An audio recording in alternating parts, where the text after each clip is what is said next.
Governor Little presenting his Keeping Promises plan for Idaho in 2025 on Monday. Little saying last November's election was a national referendum. He says America wants to be more like Idaho. Now Little says the state has a renewed opportunity to help President-elect Donald Trump deliver those results.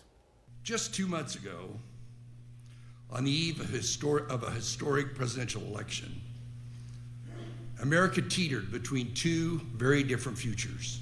One future guaranteed the status quo, out of control federal spending, a lawless open border, sky-high inflation, onerous regulations, and a depressed economy that traps families' potential. Americans rejected that failed path and instead re-elected a man with a very different vision for America, Donald Trump. Little saying President Trump's plans are very similar to how Idaho has governed and will continue to govern in the years to come. The governor outlining 10 different promises as part of his new Keeping Promises plan in 2025, reinforcing what he said was the continued value of tax relief in Idaho and the importance of investment in infrastructure and housing.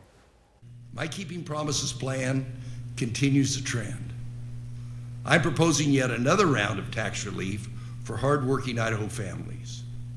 $100 million. On top of the $4.6 billion we have already given back to Idahoans over the past 5 years.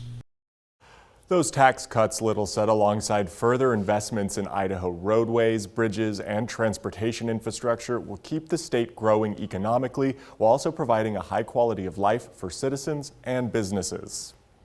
With more people traveling Idaho's highways than ever before, we have responsibly championed historic transportation investments to keep up with record growth without raising taxes.